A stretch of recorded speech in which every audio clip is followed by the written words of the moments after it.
Today, I'm going to show you how you can patch this with drywall so it disappears. And one of the most important things you have to know is about the tape. This is the new fiberglass mesh tape, and this is not what your parents used to use. It's better. This is actually 76% stronger than paper tape.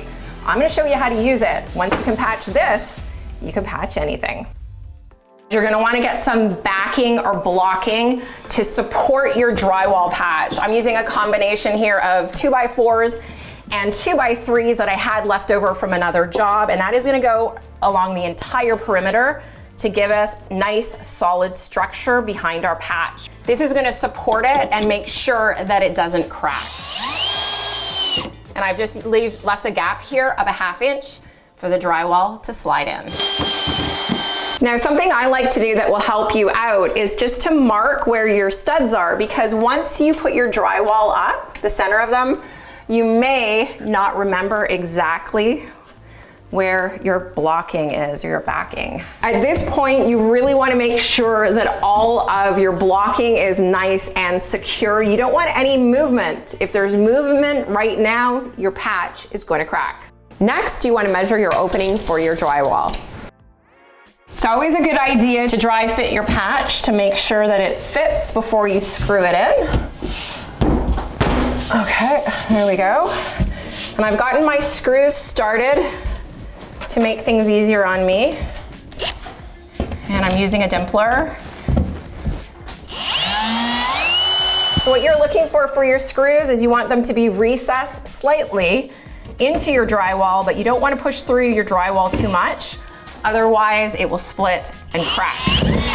And for my drywall, because this is 1/2 inch, you can use 1 1/4 inch drywall screws. These are coarse threaded. You could use 1 5/8 inch if you're using 5/8 drywall fire code. And you don't want to go too close. You don't want to crack your drywall. Just be careful.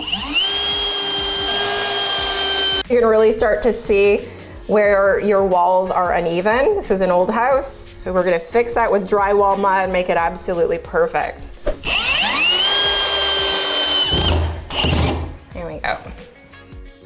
For patching, I'm using an all-purpose joint compound. I've added just a touch of water to it. All-purpose compound is the best for patching. It has a glue-like consistency, so it really bonds and holds together well. This is our first coat. We're just gonna get in here and go along the seams just to even this out. And what we're doing right now, we're gonna go along our seams, and we need just a base to embed our tape. For patching, I'm using this tape because it is stronger and it's thinner than fiberglass mesh. So what you're looking to do is bridge the seam. You have a seam here. You want it on equal distance on both sides of your seam. And you can just press it down. You can use your knife too. Let me just clean my knife. To press down and to press down.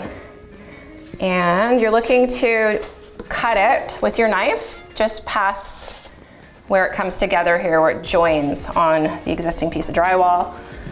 And then to set your tape, you're just gonna push very gently in one direction from the center out, and from the center, gently, gently, center out. So the advantage of this drywall tape that I like is that it's a professional finish and it's very thin. And what you should remember is thin profile tape means you have less sanding to do and you have less mud to apply, so it's easier and it's gonna sit flatter. For me, that's the biggest thing. It sits flat and it's super, super strong. So once you've embedded the tape, you just wanna cover the drywall tape, the 5 and we're just gonna go over that gently with your drywall knife to set the tape. And these lines here, I'm just cleaning my knife. You just want to eliminate these kinds of lines. You want to make it as smooth as possible. So just go over wherever you see those lines to smooth it out. At this point, you want to cover the rest of your drywall with a thin coat of mud.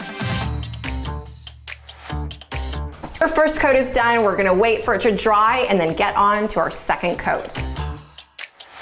At this point, our first coat has dried and you can take a look at those ridges. See these ridges that I've left? I'm gonna show you now how you can fix these right there. You're just gonna take your putty knife and scrape those off. You're just gonna knock down any of those raised parts of your drywall patch. If you're on a tight budget, hand sanders work great because these are replaceable. And I'm using 120 grit here. I'm gonna go with nice long passes up and down. It's a good idea just to feel the patch with your hands to see what's elevated, and that will tell you where you need to sand some more. So how do you know how much mud you need for your second coat? There's a trick to using your taping knife. You want to put it on your drywall like this. I have some daylight shining through here and here because my tape was here on my first coat. That's going to tell you that you need a little bit mud right in here, but not really where my tape is because this is slightly elevated, and you can check. Same on this side. Perfect. See that? No daylight. So we are good for the center of the patch. I'm just going to put a little bit more mud right here to finish this up for our second coat. For the second coat of mud, this is what I'm looking for. Something that is a little bit runnier than our first coat because I want this to be nice and smooth. So I got a good amount of mud on our taping knife. We're gonna start here at the top, feel that out. Just gonna start at the top, work my way down, and across. You can go the other way, you can go all the way down, whatever you do to fill any of these grooves. The middle of my patch is actually looking pretty good. It's just really the corners that need a little bit of work here. So I've thinned my mud so that it's smooth and it spreads thinner. That's the key with your second coat. You want your mud to be a little bit thinner to fill in all of those very subtle grooves.